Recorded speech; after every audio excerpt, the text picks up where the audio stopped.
Assalamualaikum warahmatullahi wabarakatuh. Salam bahasa Indonesia. Bertemu lagi dengan Ibu Hipni Hairinisa dalam pembelajaran bahasa Indonesia. Apa kabar kalian semua anak-anak? Semoga semuanya dalam keadaan sehat dan juga bahagia ya.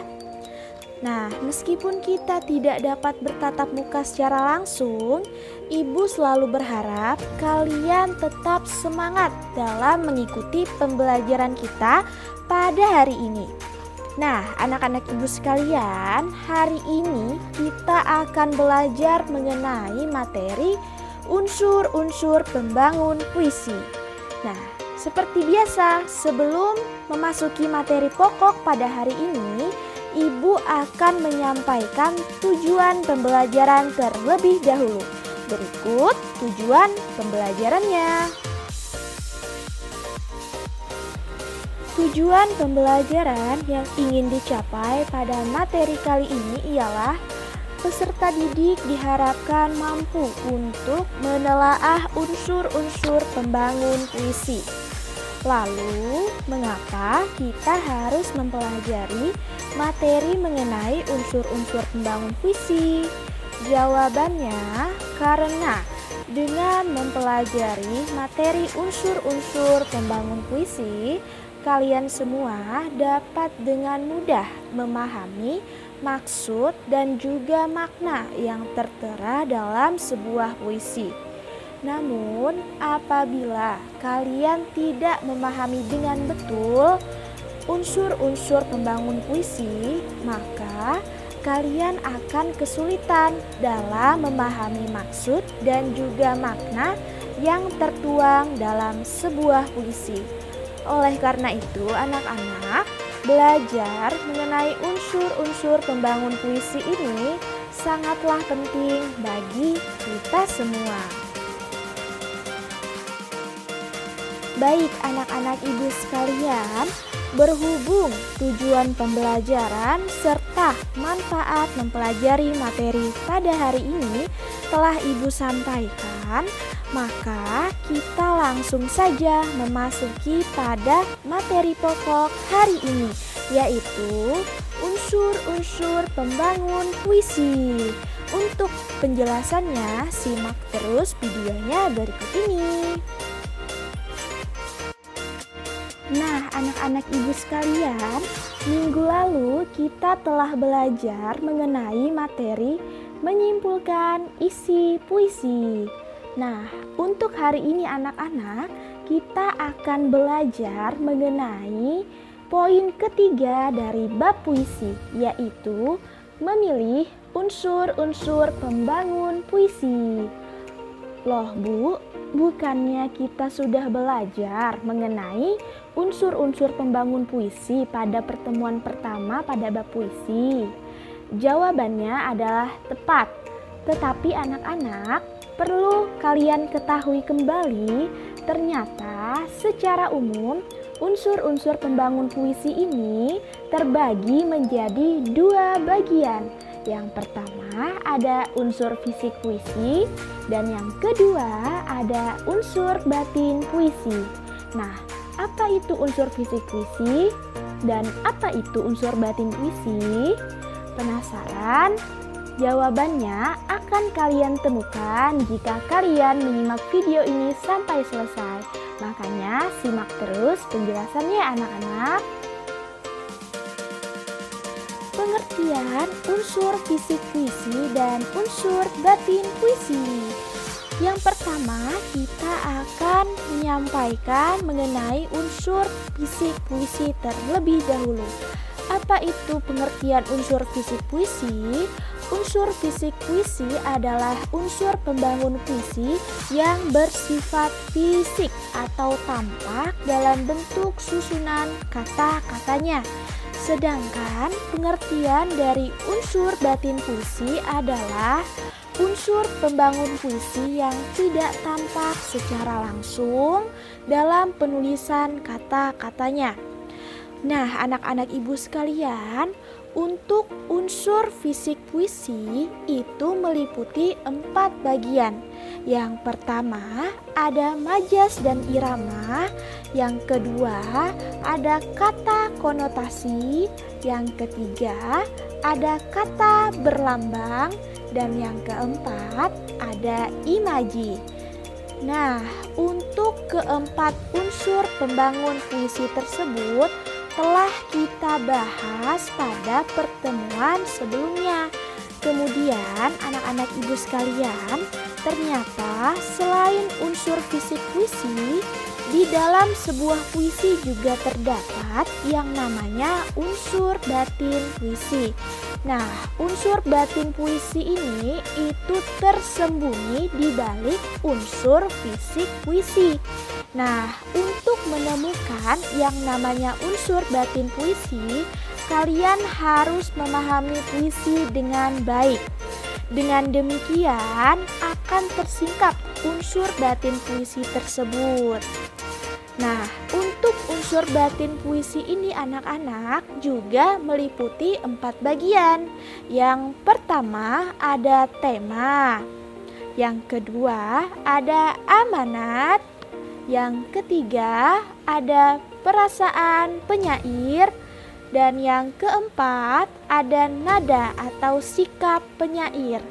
Nah, berhubung pengertian dan juga penjelasan mengenai unsur fisik puisi sudah Ibu jelaskan, sehingga dalam video pembelajaran kali ini Ibu hanya menyampaikan mengenai pengertian dan juga penjelasan mengenai unsur batin puisi. Untuk penjelasannya, simak videonya berikut ini. Unsur batin puisi yang pertama yaitu tema. Apa itu tema? Tema adalah pokok persoalan yang akan diungkapkan oleh penyair. Pokok persoalan atau pokok pikiran itu yang mendesak kuat dalam jiwa penyair sehingga menjadi landasan utama dalam puisinya. Jika desakan yang kuat itu berupa hubungan penyair dengan Tuhan, maka tema yang dihasilkan ialah tema ketuhanan. Jika desakan yang kuat itu berupa ketidakadilan sosial, maka tema puisi tersebut ialah tentang kritik sosial. Begitu pula seterusnya. Tema juga merupakan pikiran yang menjiwai dan melandasi penciptaan puisi, sehingga kebanyakan tema dalam sebuah puisi itu merupakan penggambaran suasana, perasaan, dan juga batin dari si penyair. Untuk lebih memahami apa yang dimaksud dari tema, berikut contoh dari tema.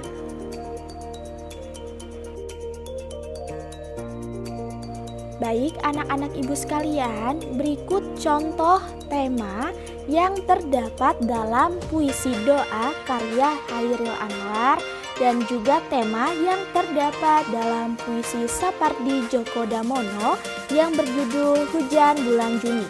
Kita mulai dari puisi doa terlebih dahulu ya. Nah, puisi Chairil Anwar yang berjudul doa itu bertemakan tentang ketuhanan. Lebih spesifiknya lagi, bertemakan tentang hubungan seorang hamba dengan Tuhannya. Hal itu dikarenakan diksi yang digunakan dalam puisi doa karya Chairil Anwar itu sangat kental dengan kata-kata yang bermaknakan ketuhanan. Hal ini dibuktikan dengan kutipan sebagai berikut. Tuhanku, dalam termangu, aku masih menyebut namamu. Nah, dalam kutipan tersebut menggambarkan hubungan antara hamba dengan Tuhannya. Kata masih menggambarkan keadaan seorang hamba yang akan selalu ingat dengan Tuhannya dalam keadaan apapun. Lalu dapat dibuktikan pula melalui kutipan, di pintumu aku mengetuk. Hal itu menggambarkan hubungan hamba dengan Tuhannya, di mana sang hamba ini ingin kembali ke jalan Tuhannya, yaitu ke jalan yang benar. Kemudian tema yang terdapat pada puisi Sapardi Djoko Damono, yaitu pada puisinya yang berjudul Hujan Bulan Juni. Nah, tema yang terdapat dalam puisi tersebut ialah mengenai perasaan yang tidak tersampaikan dan perasaan yang tertahan. Perasaan pengarang berupa rasa rindu atau cinta yang ia sembunyikan kepada tambatan hatinya.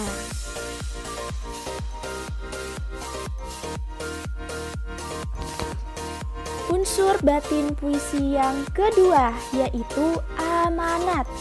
Apa itu amanat?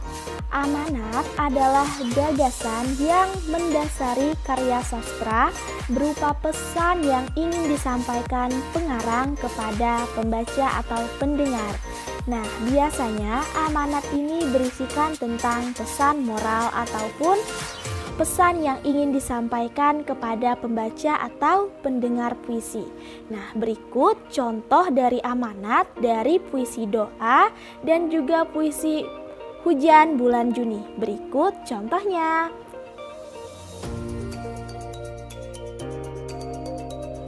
Amanat yang terkandung dalam puisi doa karya Chairil Anwar ialah, sebagai seorang hamba, kita tidak pernah luput dari yang namanya kesalahan dan juga kehilafan. Oleh karena itu, janganlah lupa untuk bertaubat dan memohon ampun kepada Tuhan atas segala kesalahan yang pernah kita lakukan. Sesungguhnya Tuhan Maha Penyayang dan juga Maha Pemaaf kepada seluruh hambanya. Selain itu, dalam keadaan apapun, baik susah maupun senang, ingatlah Tuhan selalu. Jangan pernah untuk melupakannya. Kemudian, amanat yang terkandung dalam puisi Hujan Bulan Juni ialah tentang ketabahan, tentang kearifan dan juga kebijaksanaan yang harus dimiliki seseorang dalam keadaan berat sekalipun. Puisi Hujan Bulan Juni juga mengamanatkan kepada pembaca atau pendengarnya agar tidak berlarut-larut dalam perasaan sedihnya, agar segera dapat melupakan perasaan yang membuatnya tidak nyaman.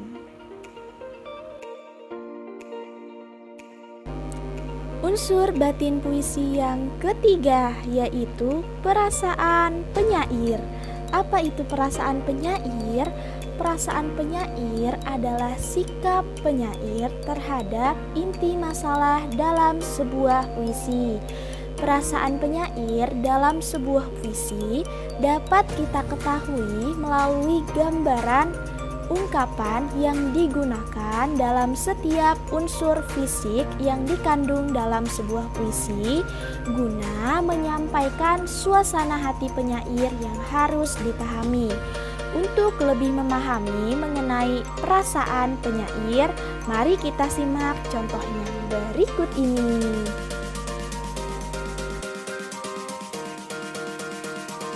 Contoh perasaan penyair dalam puisi doa karya Chairil Anwar. Pada puisi doa karya Chairil Anwar, perasaan yang terkandung di dalamnya ialah perasaan yang menyedihkan dan penuh penyesalan. Nah, hal tersebut dibuktikan pada kutipan lirik dalam Termangu, Aku Masih Menyebut Namamu. Nah, lirik tersebut mengandung perasaan yang menyedihkan karena menunjukkan bahwa penyair termenung memikirkan segala perbuatan salahnya dan ia merasa benar-benar bersalah dan ingin bertaubat atas apa yang ia perbuat. Kemudian perasaan menyesal itu dibuktikan dalam kutipan, di pintumu aku mengetuk. Nah, Di kutipan tersebut itu menunjukkan penyesalan penyair dan ada rasa ingin bertaubat dengan sungguh-sungguh. Kemudian, contoh perasaan penyair pada puisi Hujan Bulan Juni karya Sapardi Djoko Damono. Perasaan yang tampak pada puisi Hujan Bulan Juni ialah perasaan yang sabar meskipun harus memendam rasa cinta kepada seseorang. Kesabaran tersebut tampak pada penggunaan kata tabah, bijak, dan arif. Penyair juga ragu untuk mengungkapkan perasaan cintanya sehingga ia harus menghapus jejak-jejaknya. Unsur batin puisi yang keempat yaitu nada dan suasana. Nada dan suasana itu saling berhubungan karena puisi akan menimbulkan suasana bagi pembacanya. Misal, nada duka akan menimbulkan suasana ibah, nada kritik akan menimbulkan suasana pemberontakan, nada ketuhanan akan menimbulkan suasana khusyuk dan sebagainya. Untuk lebih jelasnya, mari kita simak contohnya berikut ini. Contoh nada dalam puisi doa karya Chairil Anwar. Di dalam puisi doa karya Chairil Anwar tergambar nada yang sedih karena pada puisi tersebut berceritakan tentang penyair yang menyesal atas apa yang pernah ia perbuat. Nada kesedihan pun juga tergambar pada kata-kata termenung, menyebut namamu, aku hilang bentuk, remuk, dan aku tidak bisa berpaling. Nah, masing-masing kata tersebut merupakan nada yang berisikan tentang kesedihan. Kemudian, nada yang terdapat dalam puisi Hujan Bulan Juni ialah berupa nada yang sendu. Mengapa? Karena isi dari puisi Hujan Bulan Juni berisikan tentang perasaan yang tertahan dan pada akhirnya penyair menyerah dan memilih untuk tidak menyampaikan perasaannya, sehingga nada yang terdapat dalam puisi Hujan Bulan Juni ialah nada yang sendu.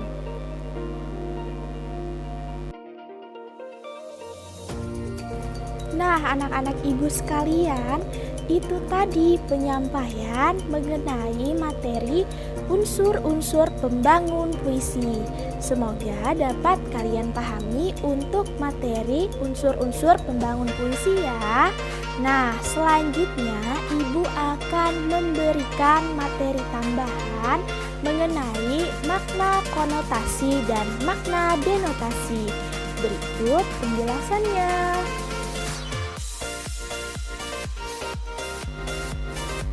Baik anak-anak ibu sekalian, marilah kita simak contoh pada tabel berikut ini.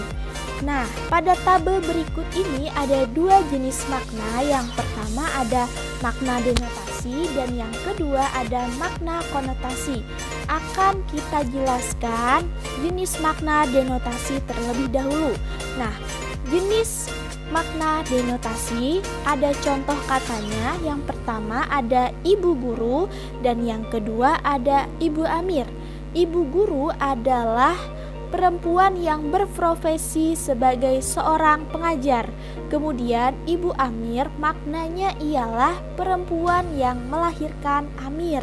Kemudian di jenis makna konotasi ada contoh kata berupa ibu kota dan ibu jari.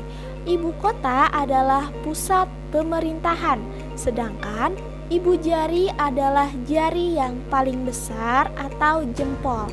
Nah, dari jenis makna denotasi dan konotasi beserta contoh kata dan pemaknaannya dapat dengan jelas kita pahami bahwa Makna denotasi adalah makna yang sebenarnya tanpa ada penambahan kata ataupun makna apapun. Kemudian untuk jenis kata konotasi adalah makna yang tidak sebenarnya sehingga telah mengalami penambahan atau pergeseran maknanya.